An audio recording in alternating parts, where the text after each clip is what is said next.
Friends, फिर से स्वागत करते हैं आप सभी का आपके अपने यूट्यूब चैनल पर।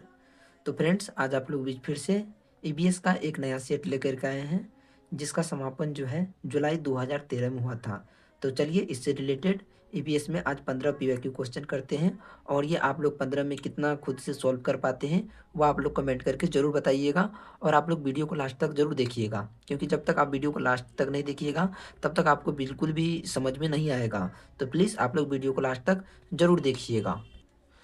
तो चलिएगा आज की क्लास को स्टार्ट करते हैं, और उससे पहले यदि आप लोग चैनल पर नए हैं तो प्लीज़ वीडियो को लाइक एंड चैनल को ज़रूर सब्सक्राइब कर लीजिए, क्योंकि जब तक आपका सीटेट का एग्ज़ाम नहीं हो जाता तो तब तक ये आपका क्लास चलने वाला है।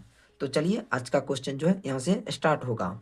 तो आज का प्रथम प्रश्न है, उस वैज्ञानिक का क्या नाम है जिसने सर्वप्रथम मच्छर के पेट के अंदर झांककर यह सिद्ध किया कि मलेरिया मच्छर से फैलता है, तथा इस अनुसंधान के लिए दिसंबर 1902 में चिकित्सा के क्षेत्र में उसे नोबेल पुरस्कार भी मिला था। तो वह कौन है जो मच्छरों से ही मलेरिया फैलते इसका पता लगाया था?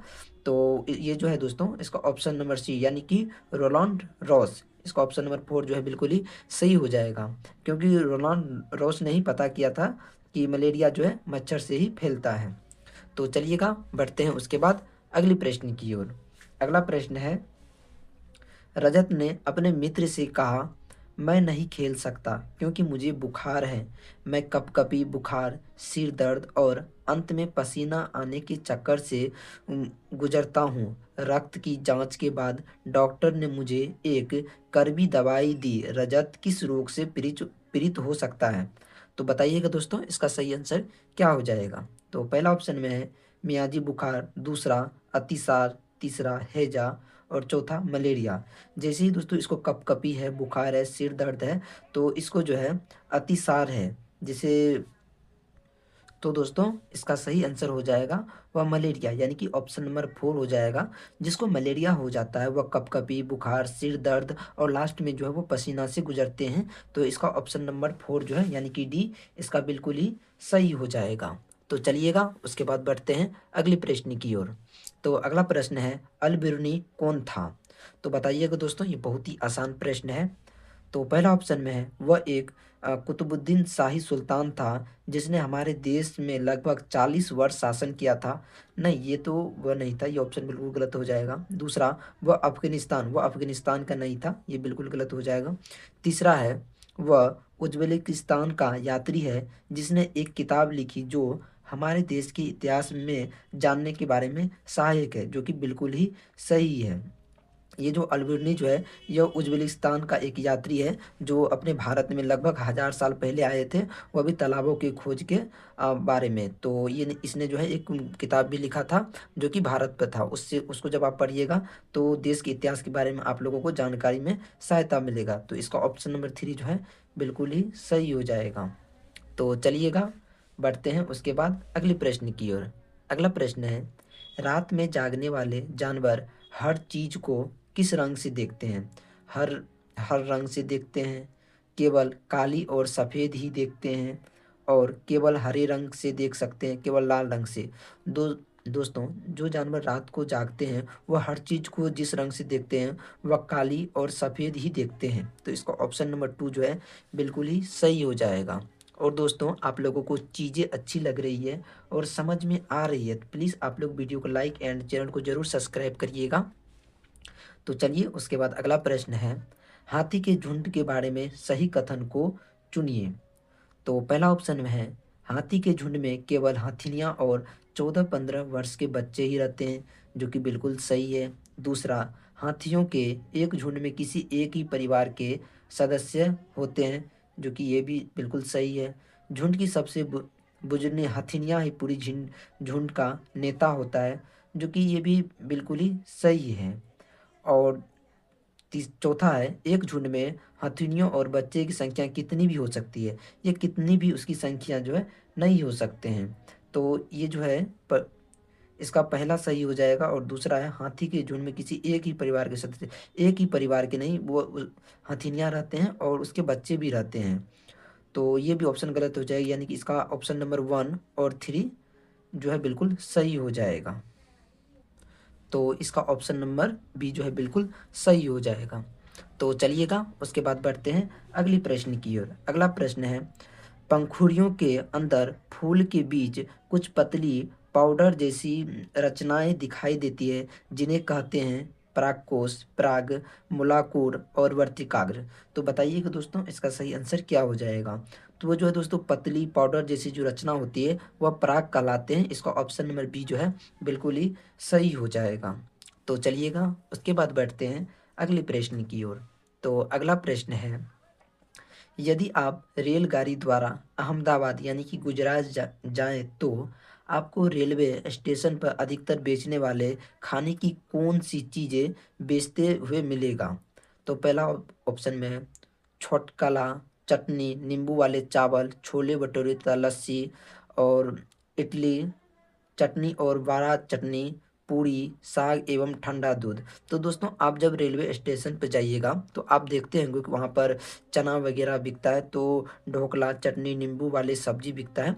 यानी कि इसका ऑप्शन नंबर 2 जो है बिल्कुल ही सही हो जाए, 1 जो है बिल्कुल सही हो जाएगा। तो चलिएगा उसके बाद बढ़ते हैं अगले प्रश्न की ओर। अगला प्रश्न है, पक्षी अपनी गर्दन बहुत अधिक हिलाते हैं, इसका कारण है कि उड़ सकते हैं, पक्षियों की आँख की पुतली घूम नहीं सकती है, दूसरा पक्षियों की आँख छोटी होती है और चौथा में है उनके कान पंखों से ढके होते हैं।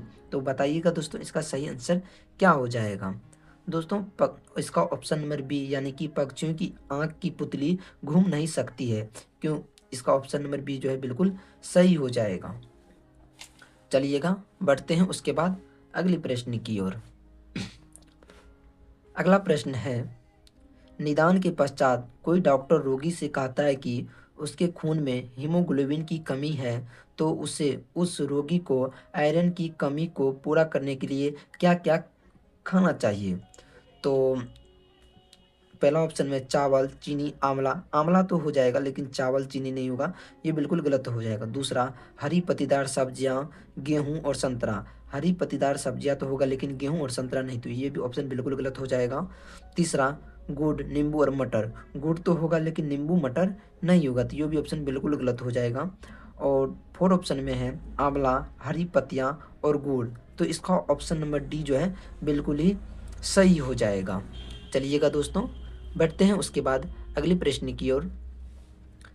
अगला प्रश्न है, राष्ट्रीय पाठ्यक्रम की रूपरेखा 2005 प्राथमिक स्तर पर पर्यावरण अध्ययन शिक्षण का प्रमुख उद्देश्य होना चाहिए।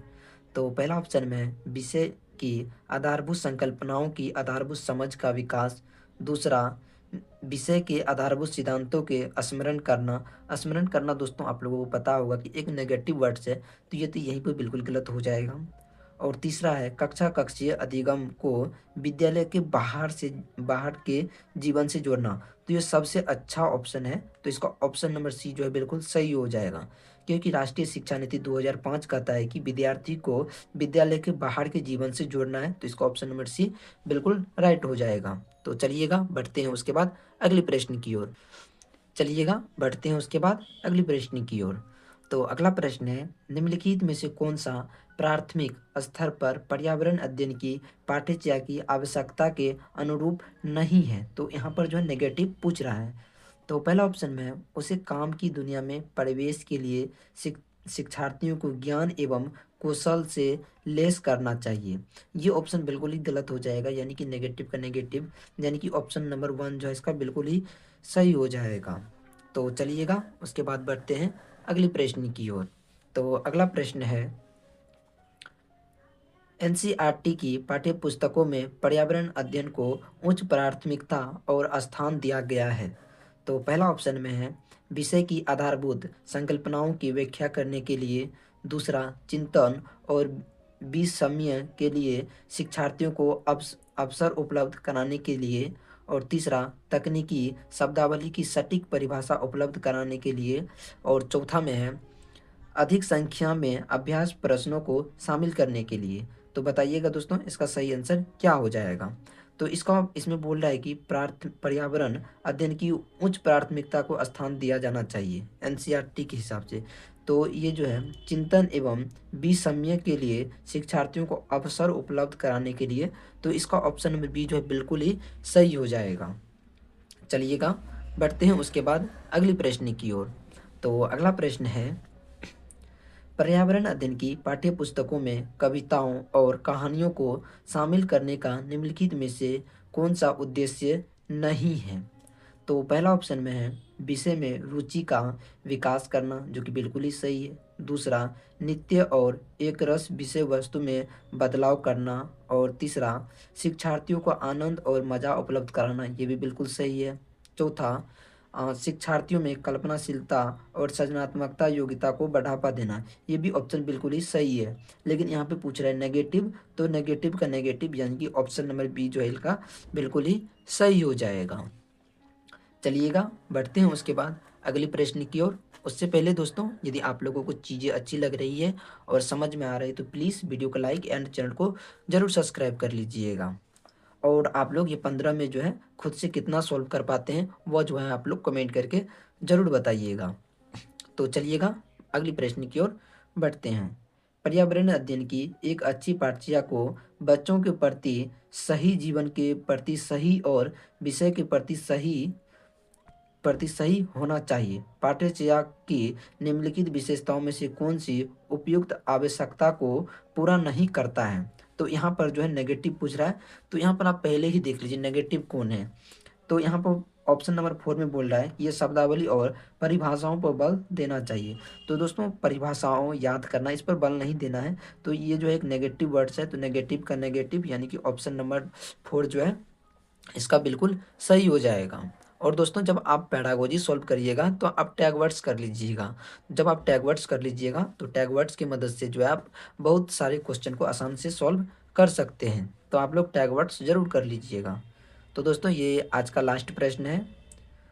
न नलिनी कक्षा 3 के शिक्षार्थियों को जानवर हमारे साथी कार्यक्रम से परिचित कराना चाहती है।